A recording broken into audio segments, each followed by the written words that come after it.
찬송 부르겠습니다. 경배 406장입니다. 경배 406장. 얼마나 아프셨나 못 박힌 그 손가락을.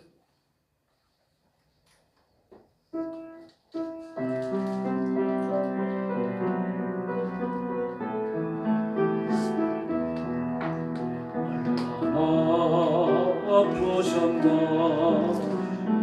긴 그 손과 발, 죄 없는 십자가에 매달리신 예수님, 모든 땅도 돌보다 울고 해조차 힘을 잃고 온몸이 빛이 졌네. 끝없어라 주의 사랑 언제나 영원토록 구원의 강물 넘치네. 죄 너희의 죄 모든 죄를 모두 다 사시려 십자가에 달린 주 손과 발에 거리한 피 골고다 언덕 위에 피로 붉게 적시고 끝없어라 주의 사랑 언제나 영원토록 구원의 강물 넘치네. 할렐루야. 407장입니다. 경배 407장 우리 주의 성령이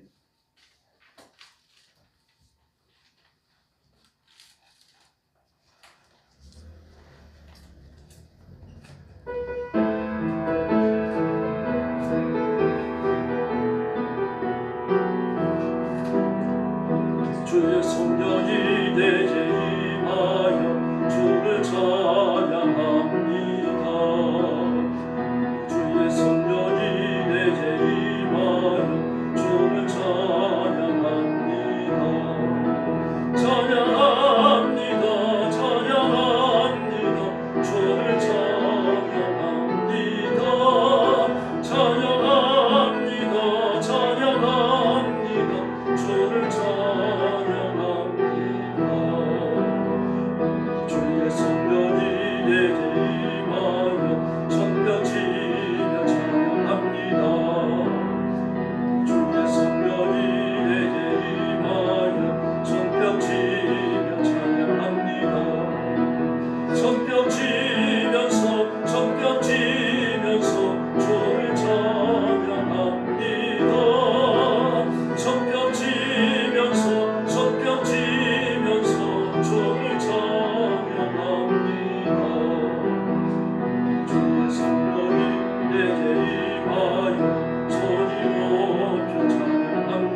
경배 410장입니다. 예수 결박 푸실 거예요.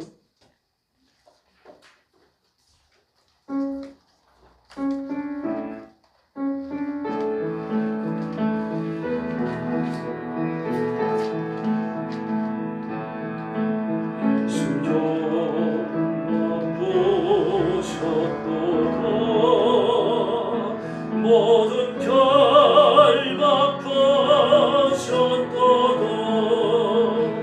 나의 결박하셨도다.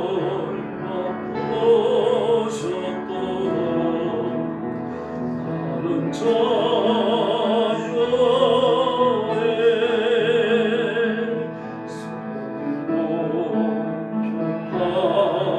할렐루야. 선이 높여 할렐루야. 선이 높여 할렐루야. 나는 자유의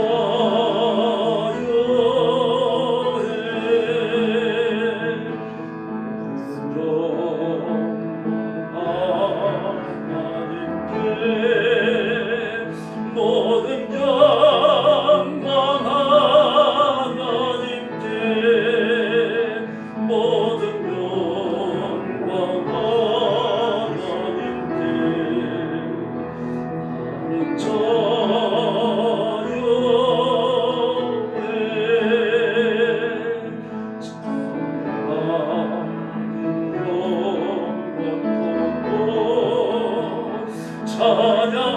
찬양하니 영원토록 찬양하니 영원토록 나는 자유의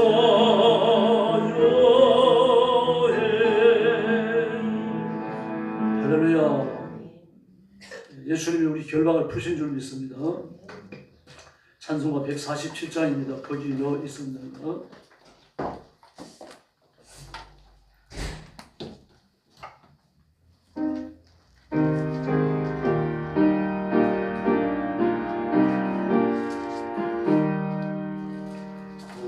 지고 있었는가 그때에 주님 십자가 위에 달릴 때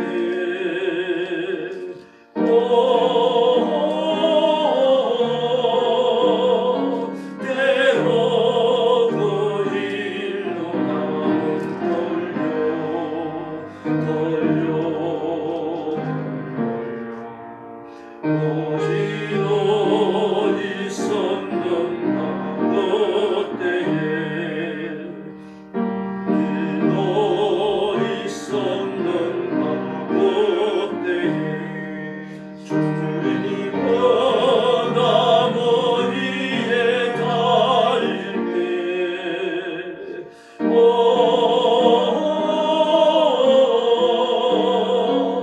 때로 그 일로 나는 떨려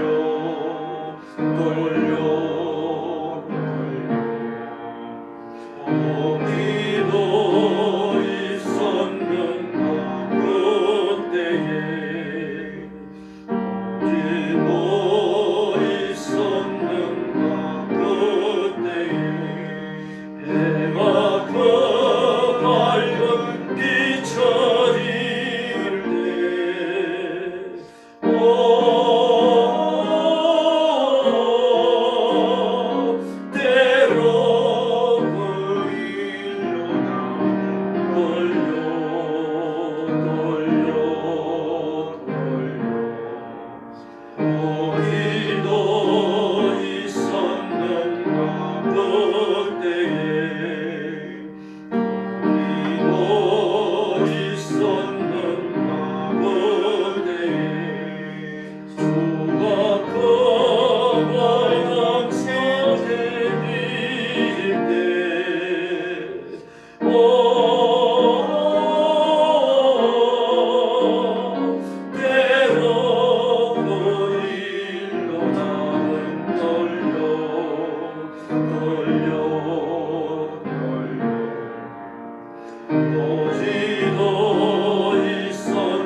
기도 있었는가 그때에 주님 그 무덤에서 나올 때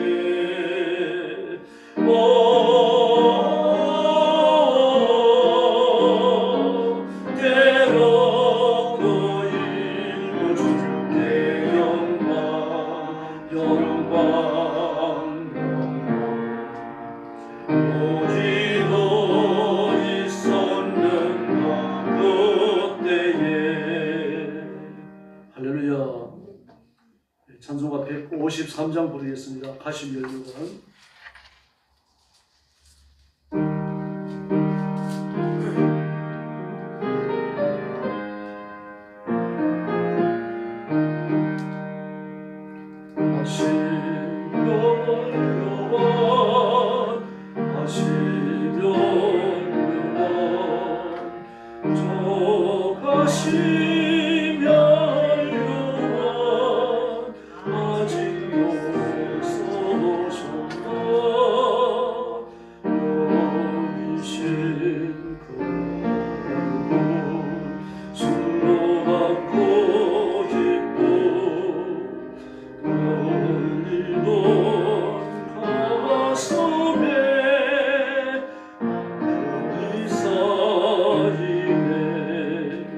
할렐루야.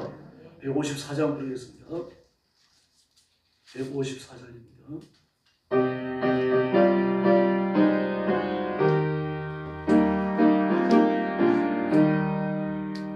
생명의 주여 멸류관 받으시옵소서 날 위해 쓰신 가시관 나 기억합니다 저 겟세마네 기도를 늘 기억하게 하시고 그 십자가의 은혜로 사절입니다. 고난의 잔을 날 위해 담아준 나이다 나 항상 나의 십자가 감당케 하소서 저 겟세마네 기도를 늘 기억하게 하시고 그 십자가의 은혜로 날 인도하소서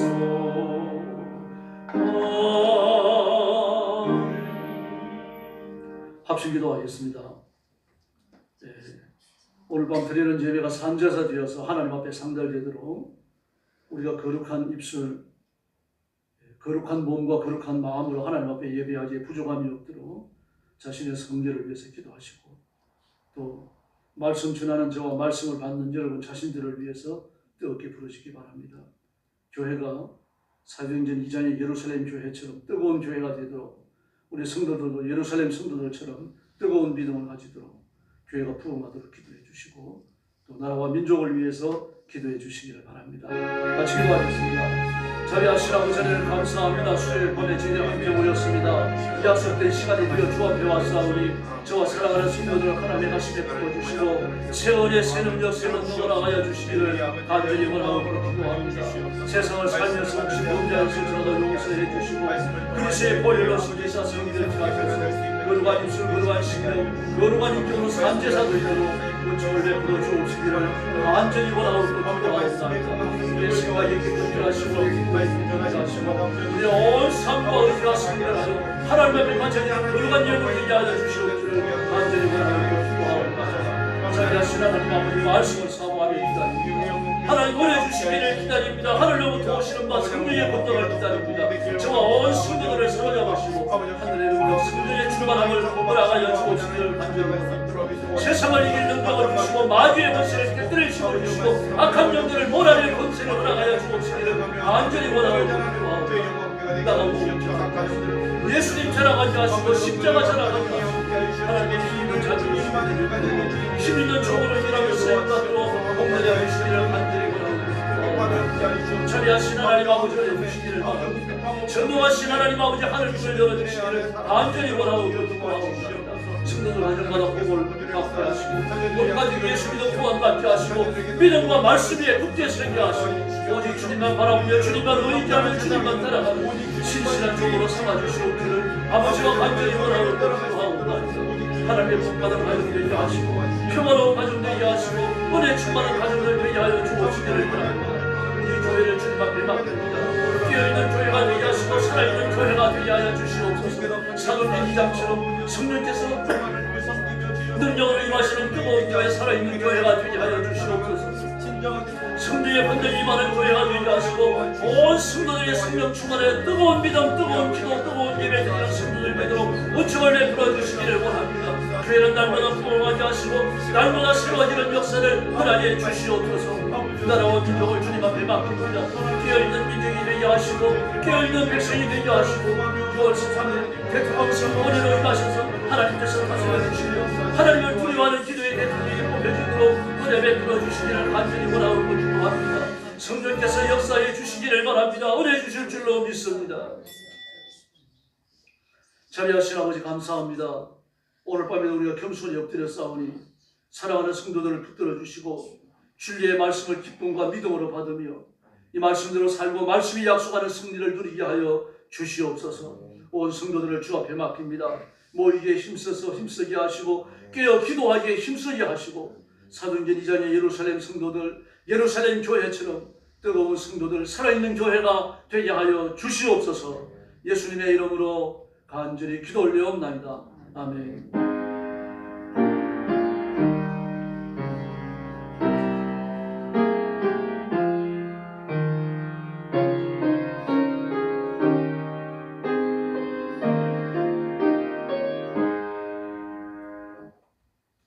하나님 말씀 보겠습니다. 고린도전서 16장 13절부터 24절까지입니다. 신약성경 285페이지입니다. 고린도전서 16장 13절부터 24절까지입니다. 한 절씩 교독하겠습니다. 13절 말씀 제가 먼저 봅니다. 깨어 믿음에 굳게 서서 남자답게 강건하라. 너희 모든 일을 사랑으로 행하라. 형제들아, 스데바나의 집은 곧 아가야의 첫 열매요 또 성도 섬기기로 작정한 줄을 너희가 아는지라. 내가 너희를 권하노니 이 같은 사람들과 또 함께 일하며 수고하는 모든 사람에게 순종하라. 내가 스데바나와 부드나도와 아가이고가 온 것을 기뻐하노니 그들이 너희의 부족한 것을 채웠습니다. 그들이 나와 너희 마음을 시원하게 하였으니 그러므로 너희는 이런 사람들을 알아주라. 아시아의 교회들이 너희에게 문안하고 아굴라와 브리스가와 그 집에 있는 교회가 주 안에서 너희에게 간절히 문안하고 모든 형제도 너희에게 문안하니 너희는 거룩하게 입맞춤으로 서로 문안하라. 나 바울은 친필로 너희에게 문안하노니 만일 누구든지 주를 사랑하지 아니하면 저주를 받을지어다. 우리 주여 오시옵소서. 주 예수 그리스도의 은혜가 너희와 함께하고 24절 같이 봅니다. 나의 사랑이 그리스도 예수 안에서 너희 무리와 함께할지어다. 아멘. 오늘 말씀의 제목은 충성입니다. 바울은 오늘 본문에서 고린도 교회 성도들 중에 충성스러운 사람들의 이름을 거명합니다. 스데바나의 집은 그랬습니다. 스데바나의 집은 아가야의 첫 열매요. 아가야는 로마 식민지로서 한 국가입니다. 아가야라고 하는 나라가 있었습니다. 그리고 식민지에 편입되면서 로마의 한 주가 돼요. 고린도는 그 아가야주, 아가야의 수도입니다. 바로 바울이 복음 전하기 위하여 아가야의 첫 발을 내디뎠는데 그게 고린도 항구 도시였어요. 거기에서 첫 번째로 결심한 사람이 바로 스데바나입니다. 그리고 그 집에서 고린도 교회가 시작되어진 것을 알 수 있습니다. 뿐만 아니라 17절을 보니까 스데바나와 부드나도와 아가이고가 그렇게 말했습니다. 바울의 첫 열매고 그 첫 열매와 함께 온 사람들이 부드나도와 아가이고였어요. 그들이 함께 그 로마 감옥에 갇혀 있는 바울을 보기 위해서 일부러 신방을 갔던 겁니다. 가까운 거리가 아닙니다. 물론 이제 그 지중해 한 해역을 건너면 됩니다만 그것도 또 쉬운 일은 아니죠. 비용이 드는 일이고 몇 날 며칠 시간이 걸려야 되니까요. 또 배에서 내려가지고 로마까지 또 가야 됩니다. 그러나 그 먼지를 갔어요. 그러면서 뭐라고 말합니까? 그들이 너희의 부족한 것을 채웠다. 고린도 교회가 바울을 위해서 그 선교원금을 꾸준히 보냈었는데 그냥 하다가 끊어졌던 모양입니다. 그리고 세 사람이 그 선교원금을 가지고 간 거예요. 그래서 너희의 부족한 것을 채웠다. 그렇게 말합니다. 그러면 고린도에서 오는 선교원금을 바울을 기다리고 있었던 거죠. 그게 있어야 선교 활동을 계속할 수가 있으니까요. 그래서 내 마음을 시원케 했다. 그런 말을 하는 겁니다. 그리고 아시아의 교회들이 너에게 문안한다. 그러므로 바울을 만나기 위하여 로마 감옥으로 방문을 왔던 사람들이 고린도 교회 교인들만 있는 게 아니라 다른 교회 성도들도 있었다고 하는 것을 보여줍니다. 그래서 아시아의 교회들이 너에게 문안한다. 그렇게 말하는 겁니다. 멀리 떨어진 사도를 신방하는 일인데 평신도들이 온 건 아니죠. 교회 지도자들이 온 겁니다. 지도자들이 왔기 때문에 교회에서 가지는 그들의 지도적 권위를 인정하고 아시아의 교회들이 그렇게 말을 했던 겁니다. 교회 지도자가 온 것을 교회가 온 것으로 표현을 한 거죠. 그리고 너희에게 문안한다. 그러면서 아굴라와 브리스가와 그 집에 있는 교회가 그렇게 말했습니다. 이 스데바나의 집에서 고린도 교회가 시작됐다고 여겨지는데요. 아리스가와 아굴라와 브리스가 집에서도 교회가 개척되고 설립되어졌던 겁니다. 또 그 교회들도 성도들도 고린도 교회 성도들에게 간절하게 문안한다 라고 말을 했습니다. 그러면서 거룩한 입맞춤으로 서로 안부를 묻고 또 서로 사랑의 교제를 나누라 그렇게 말했습니다. 그러면서 주의 사랑이 함께할 것을 기원합니다. 그런데 오늘 그 19절에 보니까요. 그의 집에 있는 교회가 그럽니다. 그의 집에 있는 교회가 지금 이게 1세대 교회거든요. 예수님이 십자가에 죽으시고 부활하신 그 이후에 제자들에게 전도를 받았던 신실한 종들에 의해서 설립되어진 제1세대 교회입니다.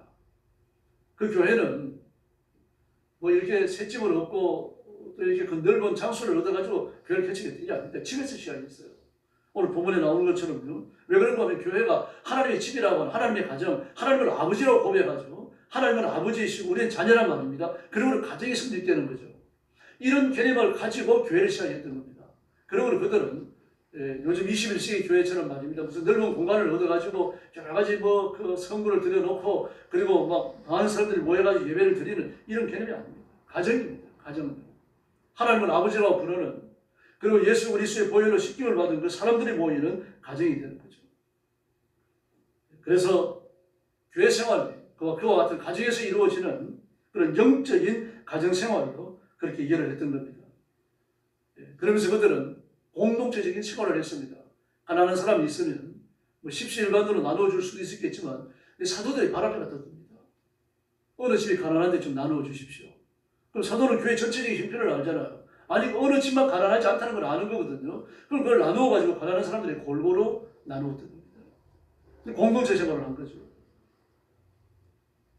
또 그렇게 소비를 했던 겁니다. 그래서 고대 성경 시대에는 중대교회는 존재하지 않습니다. 서울처치라고 하더라도 그렇게 몇십 명 모이는 그 정도입니다. 20, 30명, 많아야 50명 넘는 교회는 없었어요. 바울이 로마에 갔을 때 로마에 5개 내지 6개 교회가 있었습니다. 그 교회들도 마찬가지입니다. 전부 몇십 명 모이는 조그마한 교회들입니다. 그럼 그곳에 가서 바울은 그 성도들을 만나면서 교제를 나누고 그들을 모장했던 것입니다. 그러므로 교회가 성장할 시간도 부족했고 또 그들이 이해하는 교회의 성격이 또 그렇게 가정적인 것이었기 때문입니다. 뿐만 아닙니다. 지금은요. 지금 교회 1세대가 존재하던 이때는요. 주 300년이 넘어야 신앙의 자유가 주어지죠. 그러므로 지금 이때는 주 한 40년, 50년 요 기간이거든요. 또 60년. 그러므로 이때는 로마의 박해가 한창 아주 기세를 올리고 있을 때입니다. 바울이 사역할 때, 베드로가 사역할 때, 이때가 네로 14세에 의한 기독교 박해가 막 무섭게 일어나고 있던 그런 때입니다. 여러분, 세력을 차란이라도 하려는 듯이 말입니다. 기독교인들이 많이 모여가지고 예배를 드리는 거죠. 기독교인 자체가 끌었던 일입니다. 로마 군인의 눈길에 드러나고 싶지 않았던 거죠. 암암리에 모여가지고 예배를 드리려고 했기 때문에 더더구나 교회의 소형화가 진행되었던 것입니다. 그러므로 한국에 있는 3천억짜리 교회, 4천억짜리 교회, 지금도 미국 사람들은 그 말 들으면 놀란다고 그래요. 아니, 어떻게 그렇게 비싼 교회를 지을 수 있느냐. 상상을 못하죠? 3천억짜리 교회, 4천억짜리 교회. 놀래놓자죠. 그러면서 뭐라 그럽니까? F-35, F-22 이런 전투기를 완전히 중무장을 해놓으면 3천억 내지 4천억이 된다고 합니다. 비행기 한 대예요. 보통 놀랄 일이 아닙니다. 그러면서 미국 같은 나라는 그런 비행기를 막 수백 대 가지고 있는데 우리는 그런 교회 하나 못 짓느냐 그러는데 비교할 일이 아니죠. 신중하게 생각해 봐야 할 문제입니다. 그래서 자본주의, 물량주의로 표상되는 교회의 길은 순수함을 상실하기가 쉬운 겁니다. 1세대 교회는 그렇게 불과 몇십 명 모이는 게 50명 넘어가는 교회가 제 생각에 없었어요. 조그마한 교회들입니다. 가정교회들이 주를 이루고 있었고요. 바울이 에베소에서 고린도의 교회를 편지를 써보낼 때 이렇게 말합니다. 오늘 19절에 나오죠. 아굴라와 브리스가와 및 그 집에 모이는 교회. 이렇게 말합니다. 그 집에 모이는 교회. 로마서 16장 3절과 5절도 마찬가지입니다. 그러니까 이때부터 약 한 2, 3년 지난 후에요. 그때 이렇게 말합니다. 나의 동역자인 브리스가와 아굴라에게 문안하라. 또 저의 집에 모이는 교회에도 문안하라. 그러므로 브리스가와 아굴라의 집에 교회가 지속적으로 모이고 있었어요. 모였다가 흩어져서 딴 데 갔다가 그렇게 한 것이 아니라 한 곳에 계속하여 모이고 있었다는 얘기입니다. 3차 전쟁이 끝나고 감옥에 갔을 때요. 그는 그의 친구 빌레몬에게 편지를 보내는데 편지 서두에서 이렇게 말합니다. 빌레몬과 그의 아내 아비아와 아키포 그리고 내 집에 있는 교회에 인사하노니. 빌레몬서 1장이죠. 빌레몬의 집에 교회가 있었어요. 교회가 모이고 있었는데 그 골로새 교회입니다. 또 골로새서 4장 5절을 보니까요. 사도 바울은 이렇게 말합니다. 골로새 교회에 보내는 편지에서요. 라오디게아 형제들과 눈바와 그 여자의 집에 모이는 교회에 문안하라. 이 라오디게아 교회가 눈바라고 하는 여성의 집에 있었던 거예요. 그건 과거였어요. 남편이 이러는 것 되지 않습니까? 남편이 살아있고 둘 다 믿으면 그 부부의 이름이 같이 있는 것 되잖아요. 오늘 본문에도 나오죠. 그럼 하나만 믿으니까 또 하나는 죽은 게 틀림없어요. 그러니까 언급되지 않습니다. 이런 식으로 그 1세대 교회는 조금만 있습니다.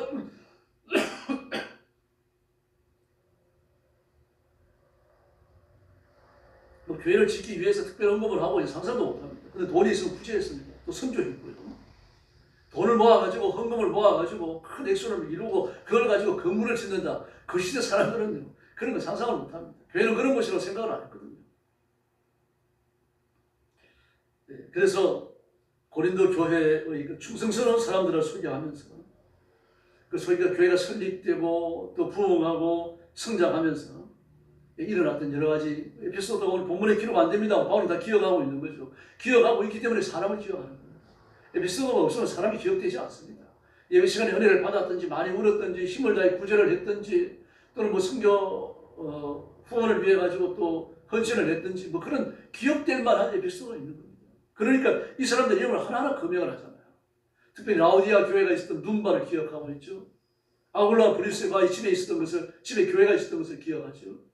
고린도 교회가 어떻게 설립되어졌는지를 유추할 수 있는 그런 이름들이 이렇게 되어지고 있습니다. 이게 충성입니다. 충성이라고 하는 건 헌신과 희생의 토대 위에 세워지는 겁니다. 헌신과 희생이 없다면 충성이 아닙니다. 어쨌든 뭘 맡았든 그 맡은 일을 하기 위해 갖고 애를 쓰고 노력을 하면서 내 시간이 투자되어지고 내 건강도 투자되고 내 물질도 투자되고 투자입니다. 여러분. 쉬워서 거두는 게 아닙니다. 투자예요. 그렇게 해서 하나님을 섬길 때 충성이 되는 거죠. 뭔가 거둘 것을 기대하고 하나님 앞에 드린다. 그건 헌신이나 희생이 될 수 없습니다. 계산하고 있는 거죠. 물론 그런 것도 중요합니다만 더 중요한 건 뭡니까? 돌아올 반대 그 불을 계산 안 하는 거예요. 우리가 11조 하면 11조 한 것만큼 돈을 덜 쓸 생각을 해야 됩니다. 이게 11조예요. 이 11조의 액수를 내가 돌려받을 수 있다. 그 누가 못합니까? 다 하죠. 그걸 헌신이라고 말할 수 있습니다. 성경에서 말하는 11조는 그런 게 아니에요. 하나님 앞에 헌금과 헌물을 바칠 때 바친 것만큼 내가 덜 쓸 생각을 하는 겁니다. 소를 드릴 때도 마찬가지입니다. 소를 농사 짓는 거니까 우리의 삶의 근거죠. 그 소를 바치려고 하니까 문제가 되잖아요. 농사를 못 지어요. 이럴 경우에 이 제사장을 찾아가서 상담을 하는 겁니다. 내가 소를 바치려고 서운을 했는데 바칠 입장이 안 됩니다. 11조로 송아지를 바치고 나면은 뭐 제사에 큰 손상이 옵니다. 그러면 제사장은 밀어붙여가지고 강제로 그걸 헌금하지 않아요. 상담이 은혜줍니다. 그러나 하나님 앞에 드리려고 했던 11조, 하나님 앞에 서원했던 짐승인데 못 바쳤잖아요. 못 바치니까 하나님 앞에 해를 끼친 거 아닙니까? 손해를 끼친 거죠. 하나님 앞에 손해를 끼쳤으니까 그에 대한 벌금을 내야 됩니다. 그럼 그 벌금이 짐승값에 해당되는 무지막지한 게 아닙니다. 그 농부가 낼 수 있는 값을 정해줘요. 그 농부를 잘 알고 있는 거죠. 집안 세간살이도 알고 있는 거예요. 충분히 낼 수 있는 금액을 정해지고 낼 수 있는 금액의 다시 몇 프로를 제사장이 벌금으로 또 냅니다. 먼저 내는 그 벌금은 성전에 귀속되고 제사장이 내는 그 벌금은 제사장이 귀속됩니다. 이렇게 했습니다.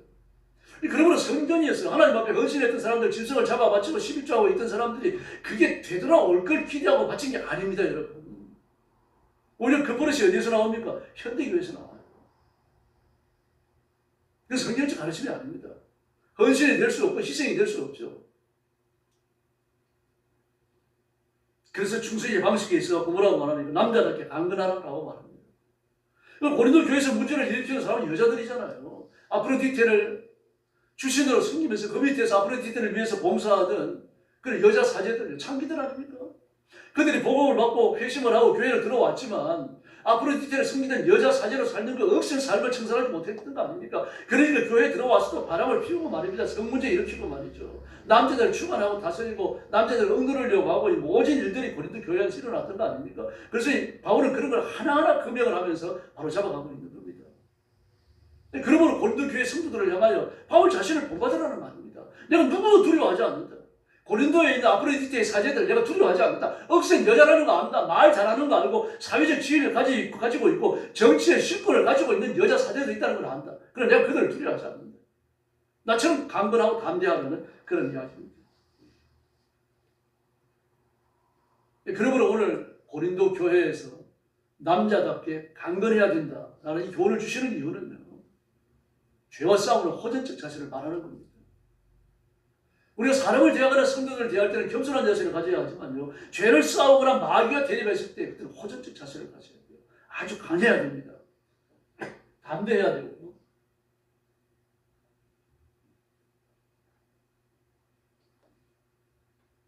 더구나 남자답게 강건하라. 남성들은 박근혜를 하지 않습니까? 예수님 자신을 말할 것도 없죠. 지금도 그렇습니다만, 우리 어릴 때만 하더라도 바깥일, 힘든 일을 남성들 차지했죠. 여자들은 집안일을 하지 않았습니까? 그 집사람이라고 그랬죠. 남자들은 바깥 사람이라고 그랬습니다. 그렇게 하면서 하는 일들이 전해져 있었던 겁니다. 과거에 말할 것도 없습니다. 예수님 당시, 고린도 저루스가 쓰이던 이 당시에, 이때는 말할 것도 없는 거죠. 그리고 남자답게 강건하라는 이야기는 가정을 흔들려고 하는 악한 세력들, 교회 시험을 몰고 하는 악한 세력들, 이런 세력들과 더불어 싸워서 강한 군사와 같이 대적하여 이기라는 이야기입니다. 그리고 가족과 교회에서 또 사회에서 약자들을 돌보라는 말이죠. 바로 이것을 행하기 위하여 창조적으로 우선하는 군세를 가졌던 남자처럼 일하라, 그렇게 이야기하는 겁니다.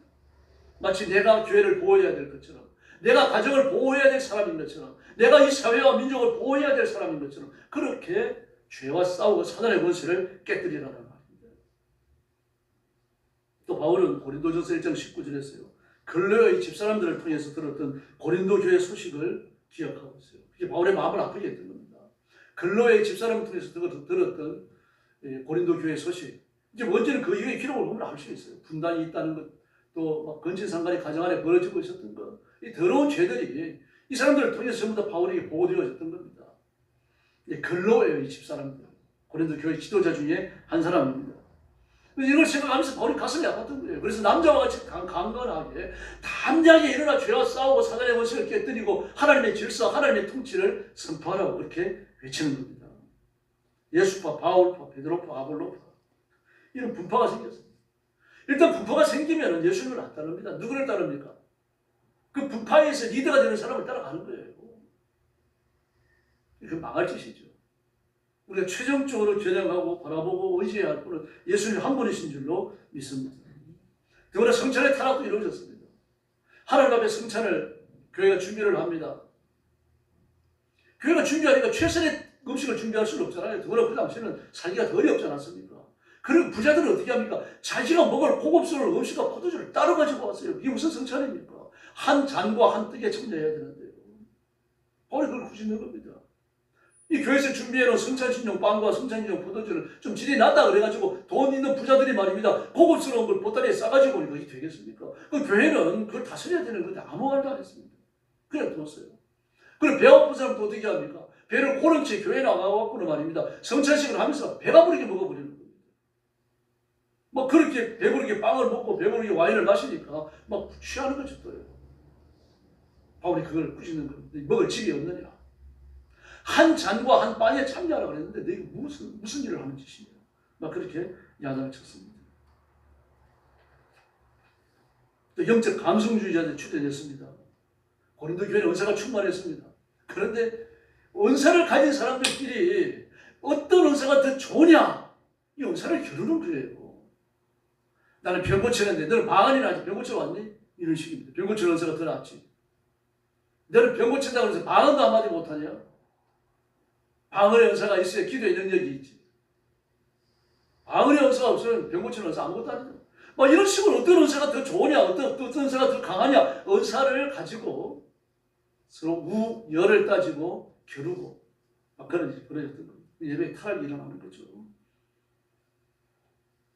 이렇게 하나님의 질서를 버리면요, 마귀의 질서가 틈을 타락합니다. 우리는 온 힘을 다해서 하나님 앞에 순종해야 할 줄로 믿습니다.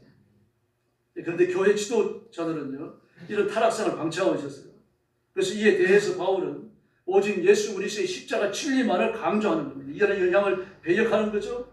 고린도전서 1장 20절로 25절에서요. 나는 예수님과 십자가에 못 박힌 예수님과 그 복음에는 관심이 없다. 이것만을 가르치고 이것만을 전하려고 한다. 이렇게 말했던 겁니다. 지금 너희들이 있는 고린도 교회를 봐라. 학식 있는 사람이 얼마나 있느냐. 많이 배운 사람이 얼마나 있느냐. 세상에 변론가가 어디 있느냐. 하나님께서 이 세상의 지혜를 어리석게 한 것이 아니냐. 이렇게 야단을 치는 겁니다. 세상의 지혜로 하나님을 알 수가 없기 때문에 그 지혜를 얻게 만들고 하나님의 새로운 지혜를 주신다는 이야기입니다. 그러면 우리가 얻는 지혜는 내가 갈고 닦아서 받는 게 아닙니다. 내 속에 있는 걸 막 연마하고 노력을 하고 막 그래가지고 재생시켜내는 게 아닙니다. 밖에서 임하는 거예요. 하나님이 주시는 겁니다. 그래서 유대인들은 표적을 구하고 그리스 사람들은 지혜를 찾지만 우리는 그리스도를 전하되 십자가에 달리신 예수님을 전한다. 외쳤습니다. 이런 상황에서 던져진 남자다움입니다. 그러면 예수님을 선전하는데, 예수님을 믿는데, 예수님을 따르고 복종하는데 온 교회가 예수께 복종하도록 성도들을 권면하고 이끄는 데 있어갖고 남자답게 강건하라. 그 얘기를 하는 거예요. 그냥 기운이 세라, 힘이 세라, 앞장서갖고 일을 해라. 그런 뜻이 아닙니다. 중세의 방식은 11절에서 15절에서 뭐라고 그럽니까? 섬기기로 작정한 사람들을 그랬습니다. 섬기기로 작정한 사람들. 섬기기로. 교회를 섬기고 약자들을 섬기고 심지어 범죄하는 사람들까지 섬김의 대상입니다. 그들을 위해서 기도하는 것, 범죄를 그만둘 것을 권하는 것, 이게 전부 다 섬기는 거죠. 섬기지 않으면요, 싸움이 일어나는 거죠. 너 같은 놈은 교회에 나가라 그렇게 되는 거죠. 근데 섬기기로 작정했기 때문에요. 머리 아픈 일이 따르는 겁니다. 그러나 이런 사람을 무한히 올라갈 수는 없는 거죠. 그래서 바울이 뭐라고 말합니까? 끝까지 거절하면 이방인처럼 대하라고 말합니다. 이방인처럼 대하라. 그러나 그 전까지는 섬기는 일에 힘을 다해야 되는 겁니다. 또 16절에서는 열심히 일하고 수고하는 사람들을 이렇게 불렀습니다. 열심히 일하고 수고하는 사람들. 고린도 교회 복음에 굳게 서 깨어있는 복음적 일꾼들이 그렇다는 이야기입니다. 또 바울과 바울의 일행이 그렇다는 뜻이죠. 17절에 보니까 그들은 부족한 것을 채우는 사람들이다. 그렇게 말했습니다. 부족한 것을 채우는 사람들. 18절에 보니까 내 마음을 시원하게 해주는 사람들인데 그들은 자기의 이익을 위해서 일하는 게 아니라 성도의 유익, 다른 사람의 유익, 형제와 자매의 유익을 위해 가지고 자신을 희생하고 헌신한다고 말합니다. 또 그들이 무난한다라고 이야기해요. 그러므로 섬김은요, 반드시 헌신과 희생이 수반되어야 합니다. 좀 이렇게 어려운 사람이 있습니다. 그럼 말로만 내가 밥 한번 건강하게 살게. 말할 필요가 없습니다. 그래서 전화해가지고 시간이 되면 불러내서 밥 사주면 되는 거죠. 말을 10번 하면서 밥을 한 번도 안 삽니다. 그런 사람들이 있을 수 있죠. 그래서 말은 하는데 행동이 뒤따르지 않는다면 공허해지는 거죠. 공수표 끊는 거죠. 말의 향연으로 끝나는 거죠. 만약에 하나님께서 여러분들에게 복을 주시면서 말로만 주시면 어떻게 하실 겁니까? 실제로 복을 주시는 게 아니라 내가 기도에 응답해 줄게, 내가 물질에 복을 줄게, 내가 은혜를 베풀어 줄게, 그런 말씀을 하시면서 아무것도 안 주셔요. 사람들하고 똑같이요. 하나님 사람이 아니시죠. 허언은 안 하십니다. 빈말이 없으셔요. 하나님은 말씀한 것을 반드시 이루시는 줄로 믿습니다. 예수님도 메시아의 길을 완성하시려고 십자가까지 가셨죠. 착한 사마리아 사람도 자기의 희생과 헌신을 통해서 죽어가는 사람을 살리잖아요. 그러나 자기의 이익을 돌아보는 사람은 전부 죽어가는 사람 내팽개치고 다 도망가 버립니다. 뭐 죽을 사람 팔자 그러니까 죽어라, 나는 살아야 되겠다고 도망가 버려요. 사마리아 사람은요, 자기에게 손해가 오지만 그를 자기 나귀에 싣고 주막까지 가서 내려주고 치료하라고 돈까지 주고 만약에 모자라면 더 주겠다고 하고 말이죠. 그리고 자기 일을 보러 갑니다. 그리고 헤리서 썰그라고 하는 재단이 있습니다. 헤리스라는 이름을 붙였고 뒤에 썰그라고 하는 서비스라는 말입니다. 선교 봉사를 헤리스 재단이다 그런 뜻입니다. 세계적으로 유명한 재단입니다. 이 재단에서 미국인들의 의식을 조사했어요. 식량이 부족한 나라가 있는데 이 나라를 돕기 위해 가지고 하루를 굶고 굶은 것만큼 돈을 보내라 그러면 그렇게 할 수 있겠느냐 질문했어요. 그 75%가 그러겠다고 말을 했습니다. 대단하죠? 그 다음에 두 번째도 질문합니다. 이 전 세계를 살펴보면 에너지가 매우 부족한 국가가 많다. 에너지가 얼마나 부족한지 정전이 되면 4일씩 되는 나라가 있다. 이 쿠바 같은 데 그래요. 이번에 유럽, 스페인 같은 데도 정전이 됐는데 막 하루, 이틀 막 그렇게 돼버렸죠. 그래가지고 거의 모든 시스템이 다운돼 버렸습니다. 핸드폰까지 안 됐어요. 이런 일들이 벌어진 겁니다. 그렇게 에너지가 부족한 나라가 있는데 그 나라에 도움이 된다고 하면 당신 집에 사용하는 에너지, 뭐 전기가 됐든 가스가 됐든 뭐든지 10% 적게 사용하고 그 돈을 낼 수 있느냐. 그렇게 하겠대요. 이것도 78%가 된다고 그랬습니다. 그 다음에요. 이 가난한 나라의 농업을 지원하기 위해서 식량 생산을 도와야 되는데 가난한 나라의 농업을 지원할 식량 생산을 돕기 위해서 여러분 잔디밭을 가꾸는 돈을 10%만 줄여가지고 헌금할 수 있겠느냐. 이게 87%가 이해라고 했습니다. 놀랍잖아요. 그 다음이 문제였습니다. 이렇게 전략된 돈을 이 구자로 보내주시면 여러분의 이름으로 여기에 열거된 나라의 백성들을 돕겠습니다. 그리고 결과를 알려주겠습니다. 몇 프로가 돈을 보냈을 것 같습니까? 2.3%예요. 그 인간입니다, 여러분. 말은 다 해요. 말로 천년빚을 갚잖아요. 다 갚겠다. 1만 데나리온 빚이잖아. 한 데나리온이 하루 노동자의 몸값인데 그게 데나리온은 화폐 중량입니다. 화폐 중량입니다. 금 한 데나리온은 금 35kg가 한 데나리온이에요. 얼마나 무겁습니까? 그걸 하루 일당으로 계산을 해가지고 1만일이라고 그럽시다. 만일이 몇 년입니까? 30년 정도 되나요? 30년 동안 먹지도 않고 쓰지도 않고 전부 모아가지고 갚아야 될 만한 돈을 빚었단 말입니다. 근데 갚아는 안 갚으면 내가 감옥에 쳐넣겠다 그랬더니 좀 참아주십시오. 제가 다음에 반드시 갚겠습니다. 갚을 돈이 없어요. 왕이 그걸 알고 1만 달란트를 탕감해 줬거든요. 고맙습니다. 그리고 갔어요. 가다가 자기한테 100데나리온 빚진 사람을 봤습니다. 1만 달란트 빚을 졌죠. 왕이 이제 이 사람은 100데나리온 빚을 진 겁니다. 그 멱살을 잡고서 뭐라고 합니까? 네가 빚을 안 갚는다면 너를 감옥에 쳐넣겠다면 데리고 감옥을 가는 거예요. 왕이 그 소식을 들었습니다. 그리고 그를 감옥에 쳐넣으면서 뭐라고 합니까? 네가 홀이라도 남김없이 다 갚기 전에는, 홀이는 로마 동전 중에 가장 작은 단위입니다. 홀이라도 동전 한 개까지 갚기 전에는 감옥에서 못 나옵니다. 여러분, 말로는 하기 쉽습니다. 정말 어려운 것은 행동으로 옮기는 겁니다. 교회 나오는 게 쉽지 않죠. 헌금하는 거 쉽지 않죠. 어떤 분은 그러더라고요. 교회 나오면서 실제로 하면서 목사님 저는 11조만큼 적금도 부어본 적이 없습니다. 되게 아까워서 못하겠네요. 근데 희한하게 안 아깝네요. 그러더라고요. 성령님이 만지신 거죠. 성기면 결실할 7천한테 결실이 되는 겁니다. 2001년도쯤 될 겁니다.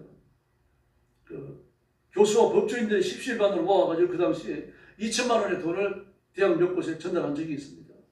왜 그랬는가 하면요. 근데 청국이라고 하는 장학재단을 조차임씨가 운영하고 있었어요. 그런 사업가였습니다. 그리고 죽기 전에 자기 전 재산을 내놓아가지고요. 장학재단을 설립하고 지금까지 해오던 장학사업을 아주 폭발시켜버린 겁니다. 그리고 이 장학재단을 통해 아주 도움받았던 사람들 중에 대학 교수가 89명이 나왔고 법조인이 24명이 나왔습니다. 한 독직가가 뿌린 씨앗이 그런 결실을 맺은 거예요. 그 이후로도 계속 나왔죠. 근데 그때까지 2001년도가 2001년도까지. 그래서 그 사람들이 모여가지고 2천만 원의 돈을 모아가지고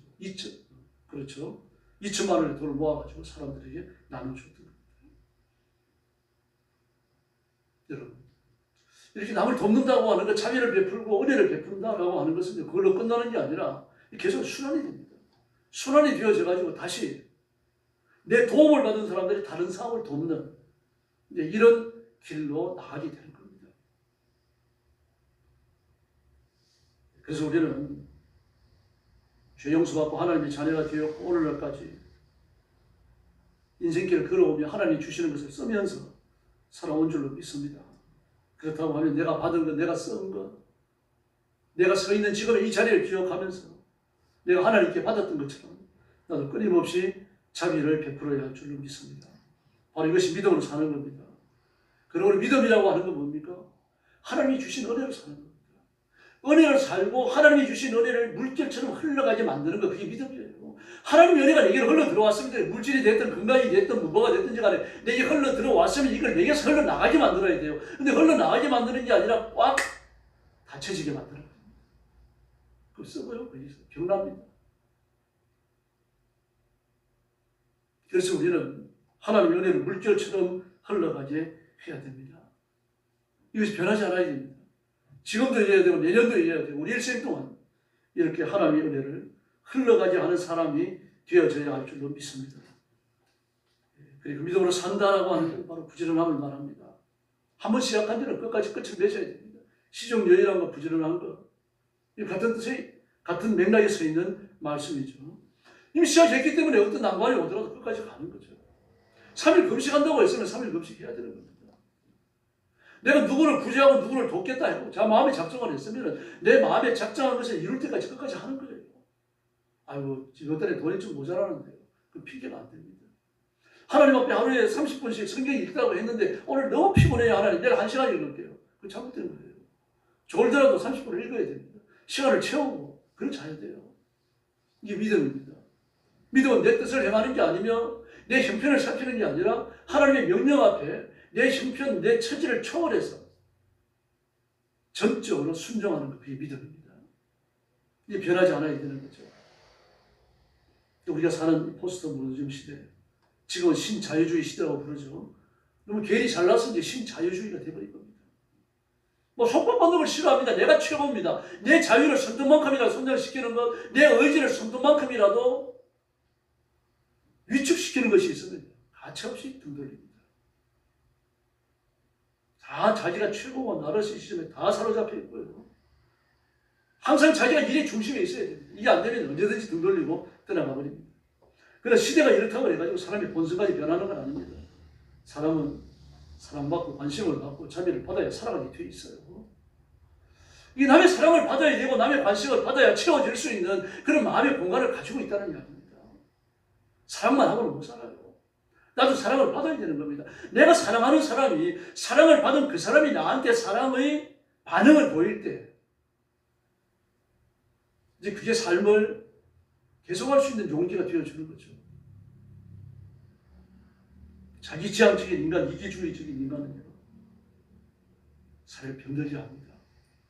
그러나 다른 사람을 살리는 사람, 다른 사람에게 위로와 격려가 되는 사람은 사회의 생명력을 불어넣는 겁니다.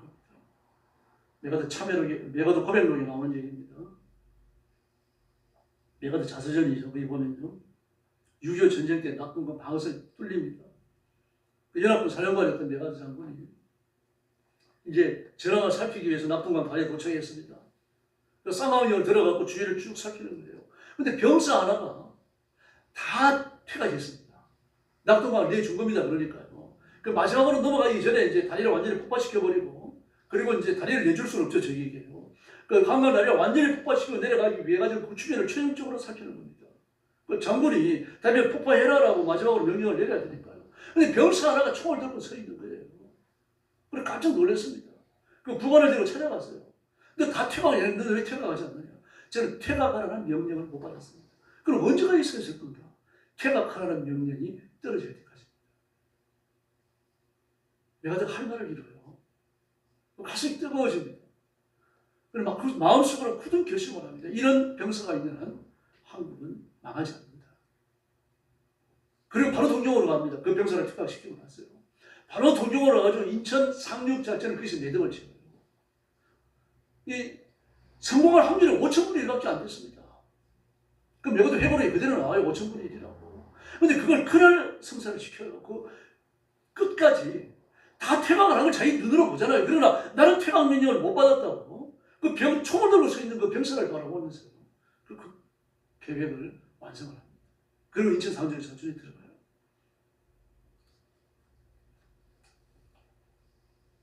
한 사람의 충성이 역사를 바꾸는 겁니다. 폐일은 하고 우리는 예수님 맡긴 일에 충성해야 할 줄로 믿습니다. 이렇게 충성하면 하나님은 상급을 주십니다. 그 상급의 원리를 보면 심은 대로입니다. 구원은 믿음으로 받아요. 그 상은요 평안으로 받습니다. 이 내 쪽에서 근거를 제시해야 되는 겁니다. 다시 말해서 기도해야 응답이 있는 겁니다. 내가 희생하고 헌신해야 하나님의 상급이 따라오는 겁니다. 옥토에 떨어져가지고 30배, 60배, 100배를 절신하는 씨앗과 돌이 얇은 바위 위에 떨어져가지고 10배, 5배, 10배를 절신하는 씨앗이 있다고 하면 어떤 게 더 소중합니까? 흙이 얇은 바위 위에 떨어진 씨앗은요, 온 힘을 다해가지고 살아가는 거예요. 옥토에 떨어진 것은 그냥 가만히 있으면 절신을 하는 겁니다. 그럼 흙이 얇은 바위 위에 떨어지면 죽을 고생을 해야 되는 거죠. 주님이 그런 상황을 다 압니다. 어떤 사람 많이 남기고 어떤 사람 조금 남깁니다. 뭐 2달란트 받은 사람이 작게 남길 수밖에 없는 거 아닙니까? 1달란트 받은 사람도 그걸 꽁꽁 싸가지고 헛수에 묻어놓지 말고 가가지고 열심히 고생해서 1달란트 남겼었는데요. 그럼 충성한 거예요. 5달란트 받은 사람이 5달란트 남기는 것과 같은 충성이에요. 이제 상급의 원리입니다. 그래서 갈라디아서 6장 7절을 보니까요. 심은 것을 거두고 심은 만큼 거두입니다. 많이 심으면 많이 거두고 적게 심으면 적게 거두는 거죠. 육을 위하여 심는 자는 파멸과 심판을 거두고 영을 위하여 심는 자는요 풍성한 하나님의 은혜를 거두는 겁니다. 상급의 내용을 보면요. 질병을 고쳐주시기도 하고 물질의 부유함을 주시기도 하고 그리고 높여주시고 존귀하게 만들어주십니다. 바울은 병을 이겨하셨죠. 히스기야는 15년 생명을 연장시켜 주셨죠. 바울은 찾아가는 비결을 받았죠. 이삭은 100배의 소출을 얻었죠. 다윗은 뭐라고 말합니까? 여호와의 선하심과 인자하심이 정녕 나를 따르리니 라고 말해요. 그래서 그는 양치도 목전에서 왕의 자리로 올라갑니다. 사회 제2류의 인생이었던 제자들은요. 세계의 역사를 바꾸는 그런 일을 해냅니다. 지금도 마찬가지입니다. 내가 잘나서 여기까지 온 거 아닙니다. 이 사실을 인정하고 감사하고 기뻐하고 하나님을 존중하고 교만하지 않으면 하나님의 더 큰 복을 맡겨주실 줄로 믿습니다. 그러므로 목숨이 붙어있는 동안 충성하십시다. 이단에 빠지지 말아야 돼요. 이 고린도 교회가 이단에 빠졌잖아요. 교회 전체가 넘어간 건 아니지만 많은 사람들이 거짓 교사들에게 넘어갔어요. 이단 아닙니까? 너희가 예수님의 교훈을 따르는데 정말 잘했다. 그러나 그것만 갖고는 안 된다. 구의 율법을 지켜야 된다. 구원의 도리를 삐뚤어 놨어요. 구원의 도리를 왜곡되게 만들어 놨습니다. 이건 이단이에요, 여러분. 신론이 잘못되고 구원론이 잘못됐으면 이건 이단이에요. 볼 것도 없습니다. 그러나 종말론이 잘못됐다고 해서 이단이라고 그러지 않습니다. 그러나 종말론 이단이라고 그랬죠. 종말론이 잘못됐어도 구원론과 신론이 반듯하면요. 그 구원받아요. 교회론이 잘못됐어도 이단이라고 그러지 않습니다. 그러나 구원론과 신론이 잘못되고 나면 그 이단입니다. 그 구원이 없습니다.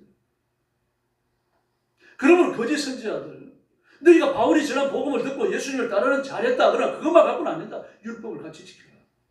이건 이단이에요. 아무리 그렇다 하더라도 이런 사람은 천국에 못 갑니다. 이단에 빠지지 말아야 이게 충성이죠. 또 하나는 직임을 따라 충성해야 됩니다. 내게 맡겨진 사명, 내게 부어진 은총, 내게 부어진 축복을 따라서 충성하는 거예요. 물질의 복을 받았으면 물질로 충성하는 겁니다. 건강의 복을 받았으면 건강으로 충성하는 거예요. 하나님이 지혜와 지식을 주셨으면 지혜와 지식을 가지고 충성하는 겁니다.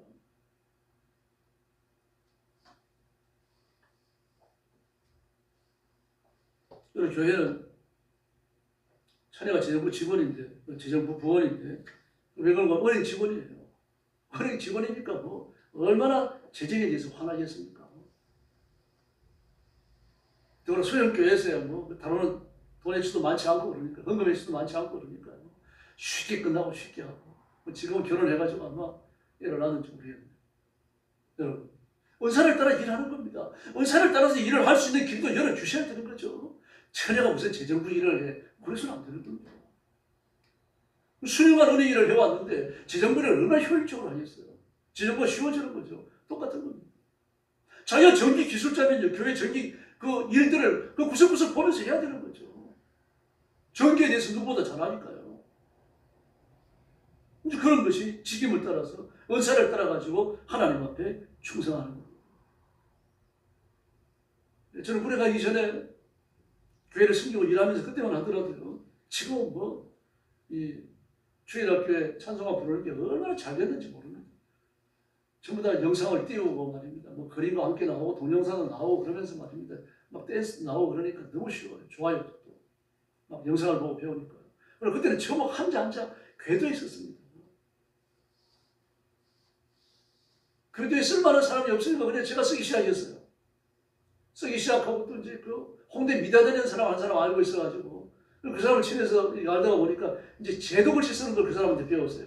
T자하고 삼각자를 놓고서 이렇게 딱딱 각지게 쓰는 글씨요. 그걸 쓰니까 또 되더라고요. 그래 궤도를 쓰고, 궤도를 쓰다 보니까 또 글 쓰는 실력이 늘고, 시간을 내가지고 하나님을 섬기고, 또 그때만 하더라도 영상 자료가 그거에 없었습니다. 다 만들어야 돼요. 요단강이 갈라져갖고 막 이스라엘 역사들이 건너가는 거, 불변도가 내려와가지고 막 엘리야를 싣고 막 하늘로 올라가는 거, 그런 그림이나 영상이 없었거든, 그때는. 전부 다 그런 색깔을 칠해가지고 그림을 그려갖고 오려가지고 뒤에다 실을 잡아매가지고 막 이렇게 움직이면서 만들고 여러 교회가 그걸 갖다 씁니다.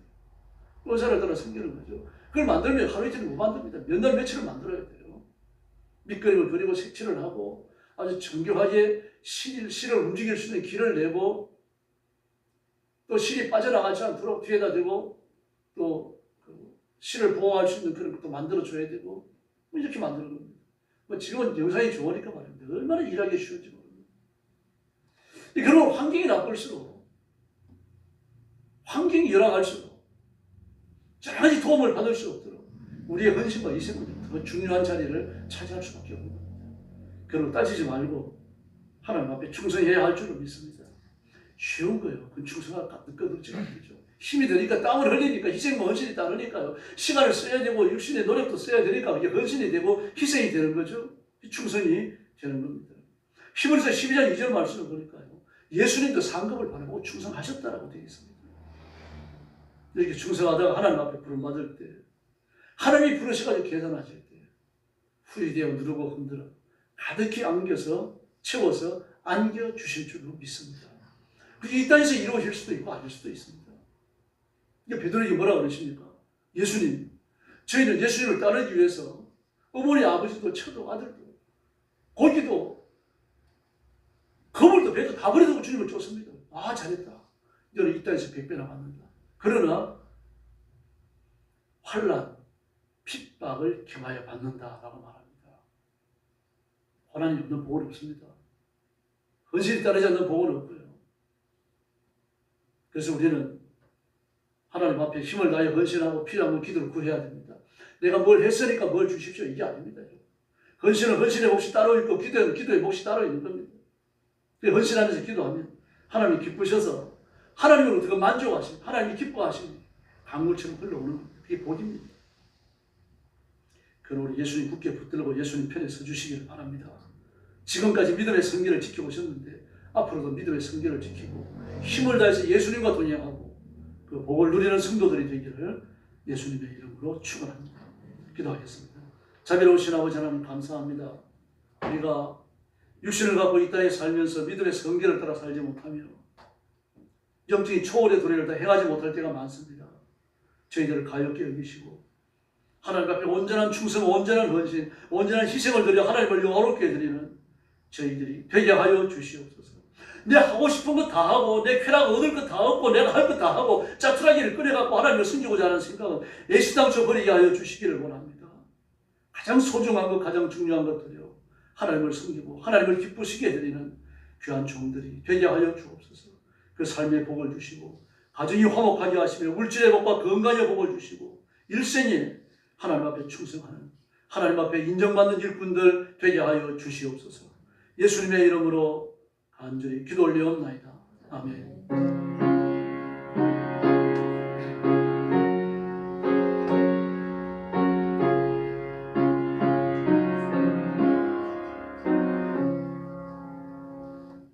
(316장) 찬송 부르겠습니다.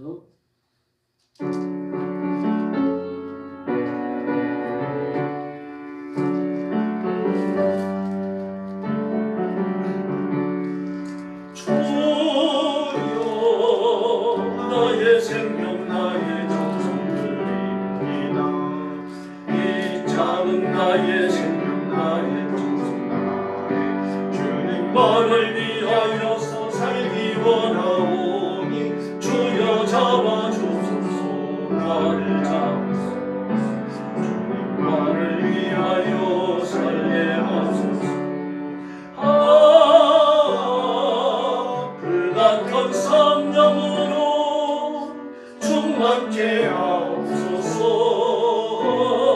환란이 와도 핍박이 와도 주님만 위해 살게 하옵소서. 주여 나의 가진 모든 보화들입니다. 아무리 나 혼자서 우리들의 힘은 어찌할 수 없어 저만 의지합니다. 주 의지합니다. 성령으로 거듭남 주시옵소서. 불같은 성령으로 충만케 하옵소서. 외로움이 와도 슬픔이 와도 주님만 위해 살게 하옵소서. 주여 이 몸 바쳐 주의 일을 하렵니다. 아무리 화로 괴로운 땅에도 주와 함께 승리하며 살게 하옵소서. 주님 사랑 크시니 주를 따라 주님으로 만족해 하여 주옵소서. 불같은 성령으로 충만케 하옵소서. 고통이 와도 저음이 와도 주님만 위해 살게 하옵소서. 할렐루야. 새벽기도 금요일 기도에 힘써 참석해 주시고 특별히 6월 3일 대통령 선거 나라와 민족을 위해서 불러주시기 바랍니다. 그리고 교회가 성령의 권능과 신령한 은혜와 원사 새롭게 회복하도록 뜨겁게 부르짖어 주시기 바랍니다. 옆에 계신 분들하고 인사 나눠주시기 바랍니다. 한 번 더 인사하시죠. 충성합시다. 할렐루야. 머리 숙여서 주님 가르친 기도 드리겠습니다. 하늘에 계신 우리 아버지, 아버지의 이름을 거룩하게 하시며 아버지의 나라가 오게 하시며 아버지의 뜻이 하늘에서와 같이 땅에서도 이루어지게 하소서. 오늘 우리에게 일용할 양식을 주시고 우리가 우리에게 잘못한 사람을 용서하여 준 것 같이 우리 죄를 용서하여 주시고 우리를 시험에 빠지지 않게 하시고 악에서 구하소서. 나라와 권능과 영광이 영원히 아버지의 것입니다.